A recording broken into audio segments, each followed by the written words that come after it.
But I do think one thing that really irks me on the left, and I don't really have a lot of faith in the right, so you tend to criticize the people that you line up more, that you care more about, and that would be the Democrats for me. People lost trust in them because the voters were saying there was a concern. There were people across the board saying they had a concern. And the Democrats said, no, over here, look over here. They told the voters what to care about, and they did not listen when the voters said they cared. So these stories come out aren't about beating a dead horse. It's saying if they could have a fair conversation that we heard you, we saw it as they saw it, they'd be gaining some of the voters back to say, okay, we're not going to keep saying that. It began like any other morning at the VIA round table. Hosts poised with coffee cups in hand, primed to debate, laugh, and throw around hot takes. But today, the vibe shifted fast. What should have been a routine chat about the 2024 election suddenly veered off course. The trigger? A single, loaded topic: Joe Biden's mental fitness. One mention of the elephant in the room, and the conversation ignited into a full-blown verbal wildfire. I think that I want to move on from why the Democratic Party lost, and I want to hear from the Democratic Party about how we are going to take our country back and how what they are going to do to combat fascism and what they're going to do to stop the Medicaid cuts that are going on, to stop giving tax cuts to billionaires, to stop taking federal workers' pensions away, to stop taking federal jobs away, to stop taking education away, to stop attacking our institutions, to stopping, why is this Trump administration stopping medical research, cancer? I want to talk about why this administration is giving refugee status to South African white Afrikaners as opposed to Afghans and Ukrainians and people of color. That's what I want. The instant Biden's cognitive decline was brought up, the energy in the room changed like a flipped switch. Smiles froze, tension thickened, and the conversation took a sharp turn. Suddenly, it wasn't just about one man, it felt like a crack in the facade of the entire Democratic Party. Some hosts scrambled to downplay it, labeling the topic a political sideshow. But others leaned in, eyes sharpened, unwilling to let it slide without a deeper reckoning. 7% of Americans in 2023 said Joe Biden was too old to run again. And they were told, sit down, shut up, he is the nominee. And then when it became untenable and he stepped aside, they anointed Kamala Harris. There was not a primary, there was not a democratic process.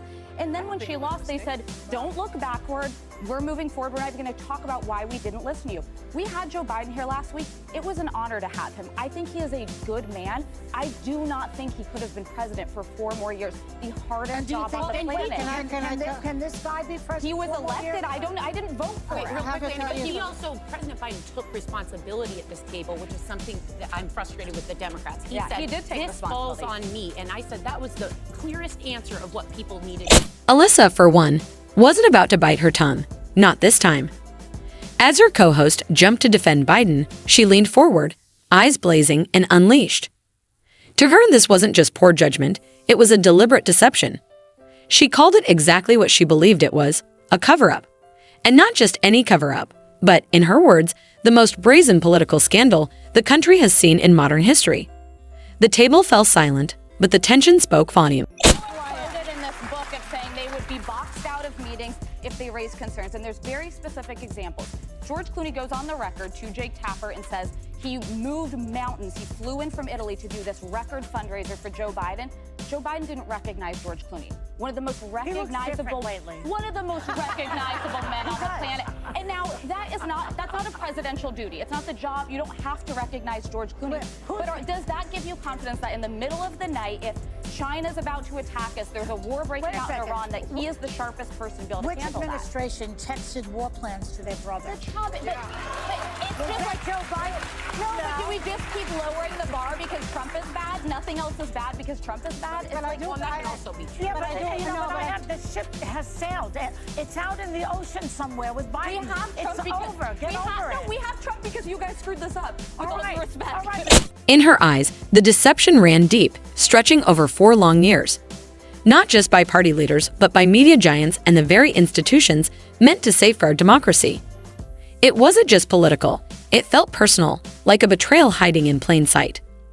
Oh, and before we dive further into this unraveling narrative, take a second to like the video and hit that subscribe button. It's a small click for you, but a huge boost for us to keep bringing stories that peel back the curtain. I mean, really? Because Trump lied to people. I think that's why we. Well, he won more votes. That is a fact. I think he lied to his base. I think he told his base that they were going to their overtime would not be taxed. That was a lie. Actually, that's in the new tax bill. It's literally in the tax bill. They had to fight to put that in. They had to fight to put that back in. He had every intention of taking away that.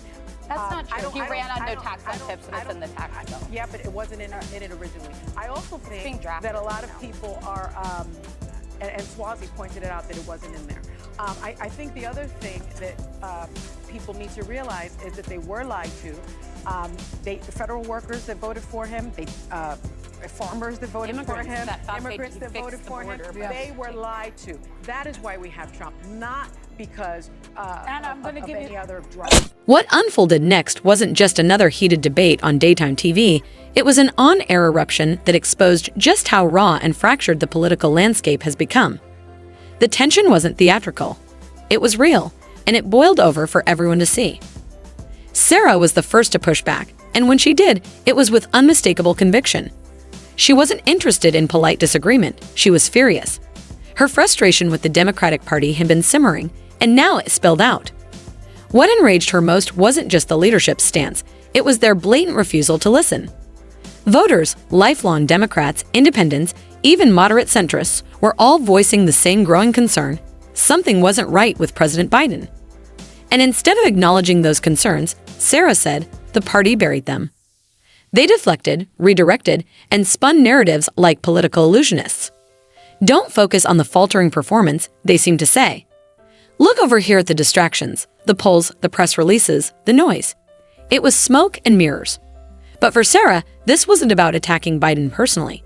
It was about transparency, about owning the truth before it slips completely out of reach. If Democratic leaders had just paused and validated what many Americans were witnessing for themselves, they might have preserved a shred of credibility.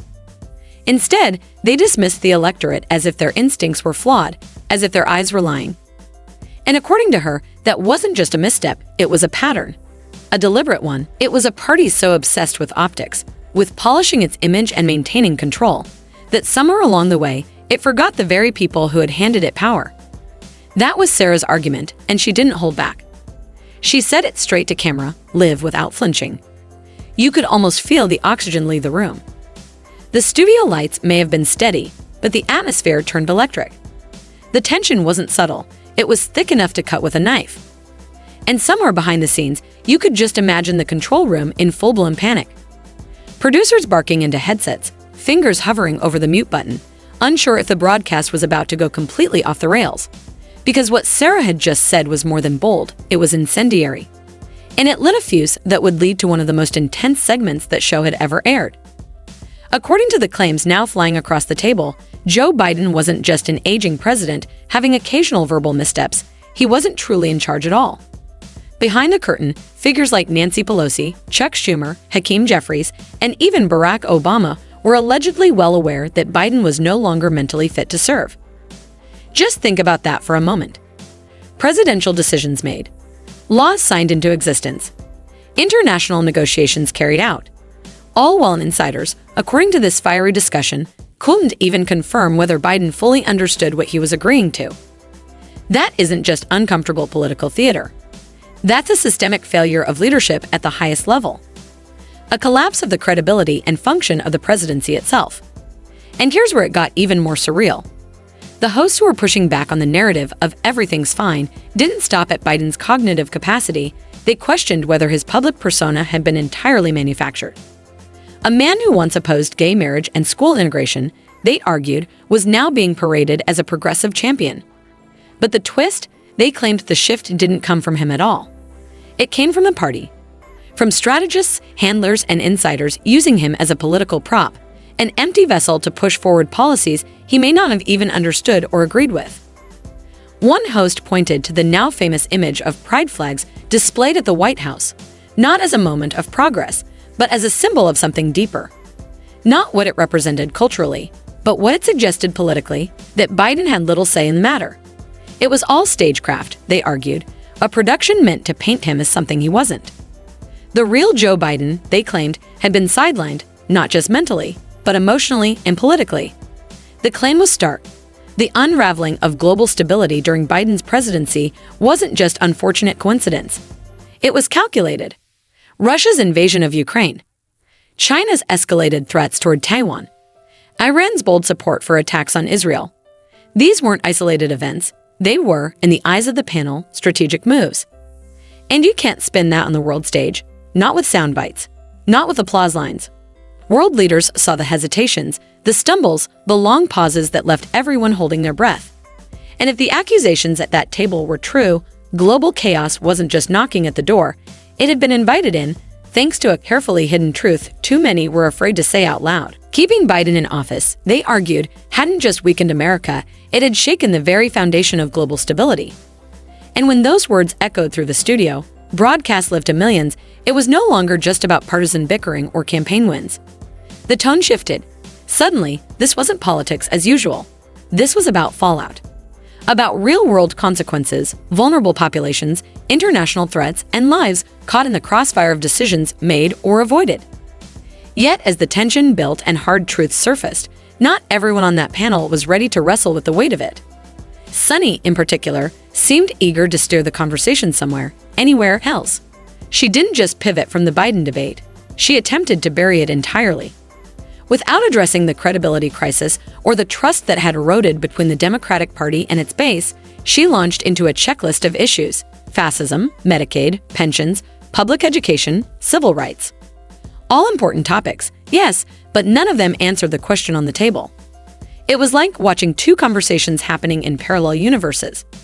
While Alyssa and Sarah were urgently calling for honesty, transparency, and a hard look in the mirror, Sunny was serving up slogans like a campaign rally inside a crisis meeting. And then it got even stranger. Out of nowhere, she veered off into a bizarre detour, claiming the Biden administration had prioritized white South African refugees over displaced Afghans and Ukrainians. It was a curveball meant to inject race into a conversation that had nothing to do with it, an awkward, off-topic grenade. This wasn't just misdirection. It was a refusal to acknowledge reality. Not a call for progress, but an attempt to rewrite the script entirely. A clean slate. Forget the deception, Sunny seemed to say. Forget the missteps, the mistrust, the unraveling narrative, just focus on beating Trump. That was the message she pushed. But the rest of the panel wasn't buying it. You could feel the tension rising like a rubber band stretched to its limit, tight, taut, seconds from snapping. And it snapped the moment Sunny began calling for resistance. Not reform, not accountability. Not even introspection, just resistance. But resistance to what exactly? That's what Alyssa wanted to know. The Democrats didn't control the House. They didn't control the Senate. And, as Alyssa pointed out with biting clarity, many weren't even sure they had a fully functioning president in the White House. Sunny wasn't outlining a policy vision. She wasn't talking strategy or leadership renewal. Her call was emotional, a rally cry for confrontation, protests, opposition for opposition's sake. But opposition to whom? To what? Alyssa didn't hesitate. She tore into the narrative. Democrats, she said, had tried everything: chants in the streets, marches on Capitol Hill, endless filibusters, tweets, think pieces, smear campaigns. They had labeled, they had lied, they had staged carefully curated narratives, and still they lost. Now, she warned, what Sunny was offering sounded less like a political plan and more like a call for chaos. Not because it made sense, but because no one wanted to admit the obvious: their side screwed up.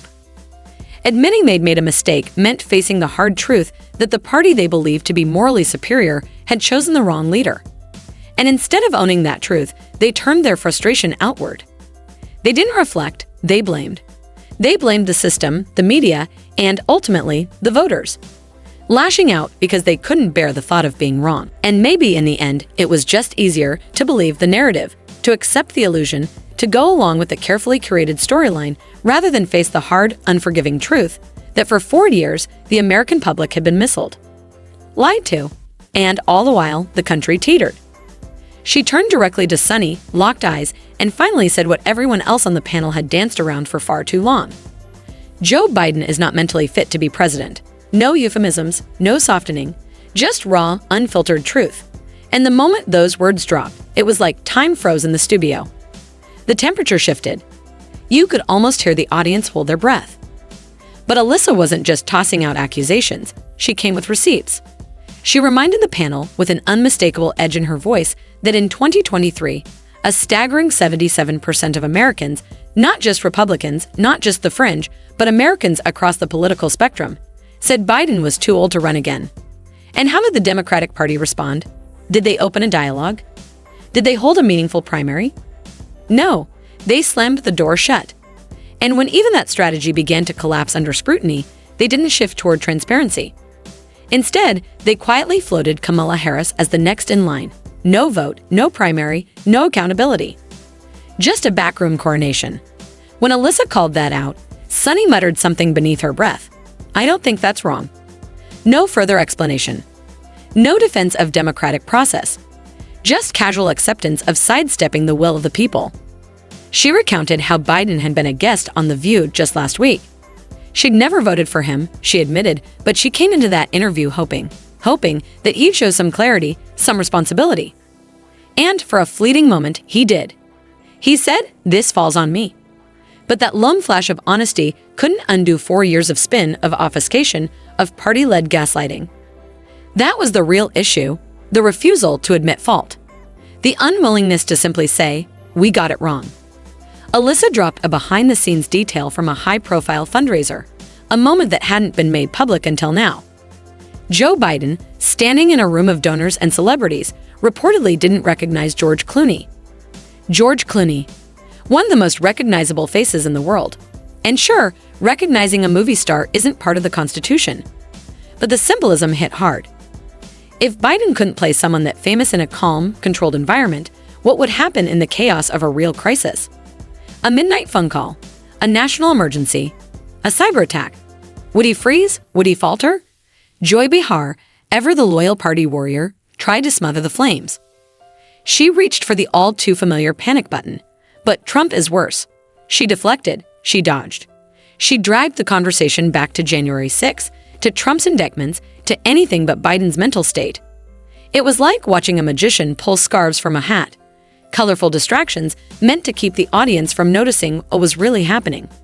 Because no one had asked if Trump was flawless. That wasn't the debate. The question was simple, urgent, and uncomfortable. Why is it okay to keep pretending Biden is fit to lead when everyone can see he's not? And when Joy hit that same tired, Trump is bad button for what felt like the 100th time, the conversation didn't just stall, it collapsed. It dissolved into noise.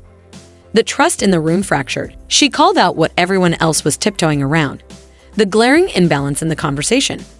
Comparing Biden's steady 4-year cognitive decline to a few isolated Republican missteps wasn't just dishonest, it was absurd. One was a lapse in judgment.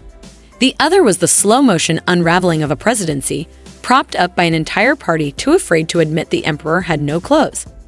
And then Alyssa went for the jugular. This isn't about messaging, she said. It's about delusion.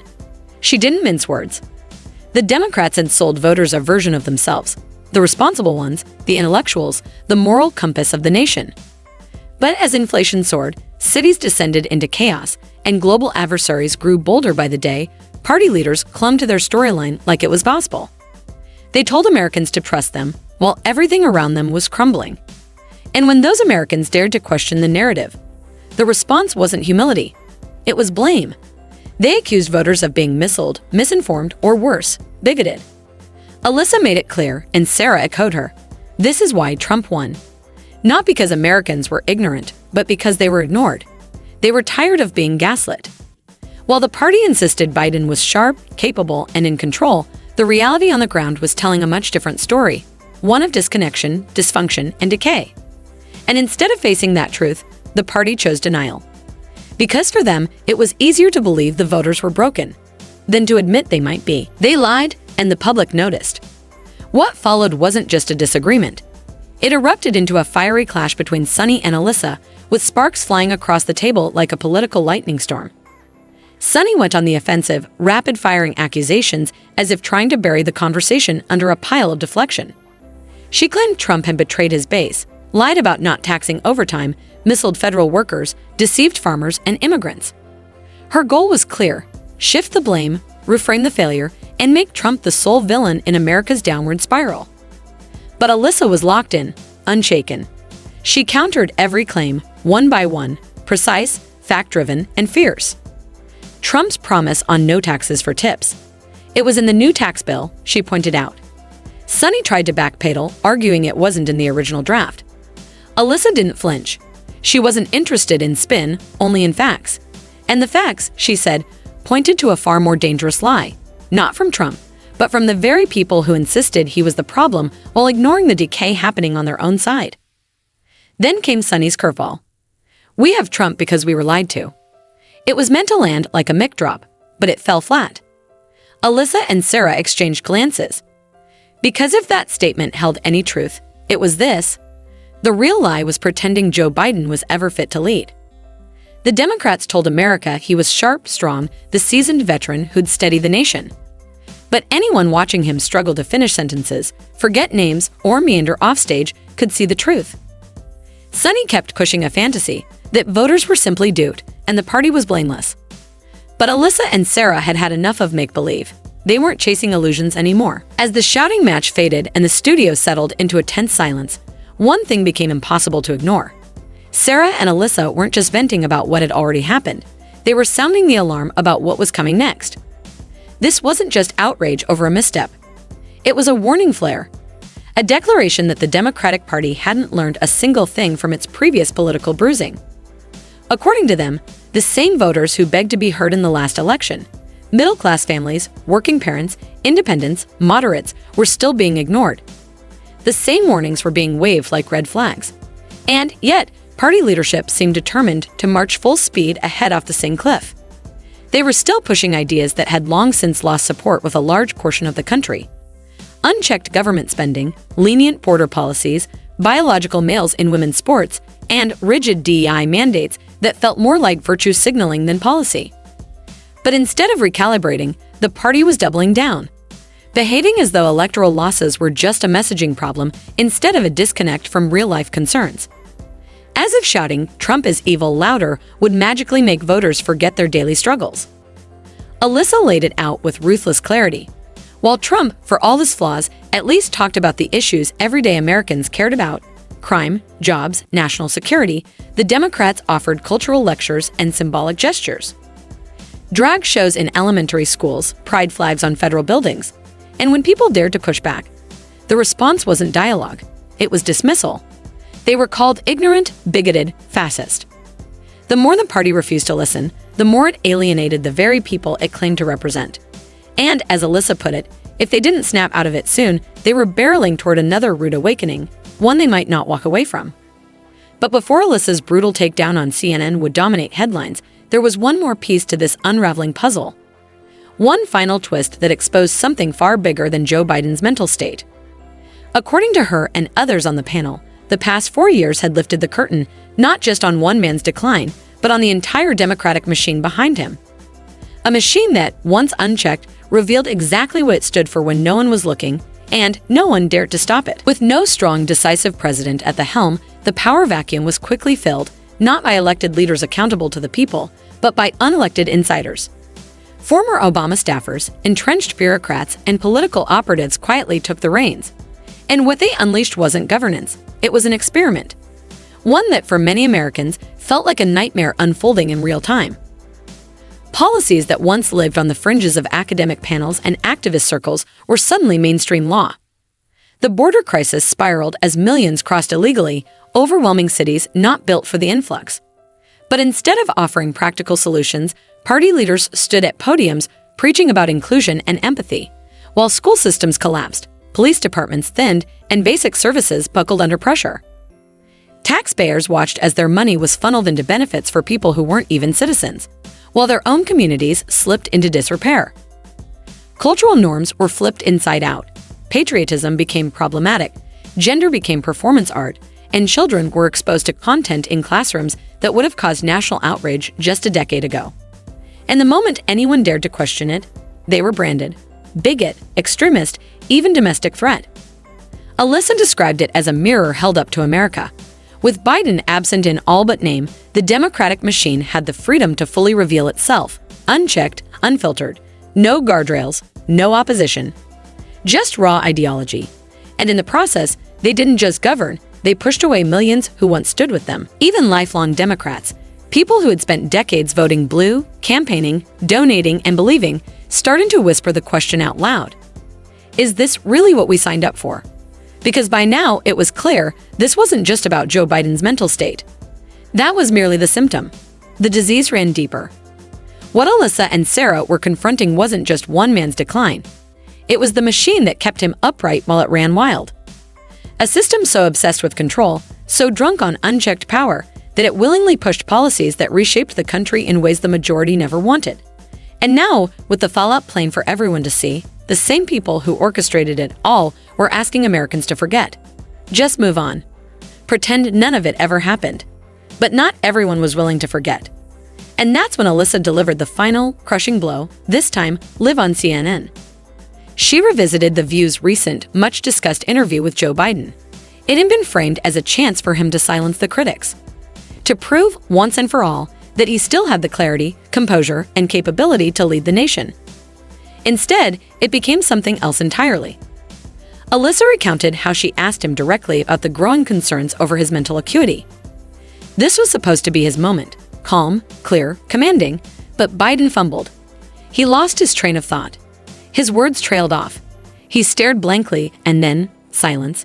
And into that silence stepped Jill Biden, not as a political partner, but as a caretaker. She answered for him.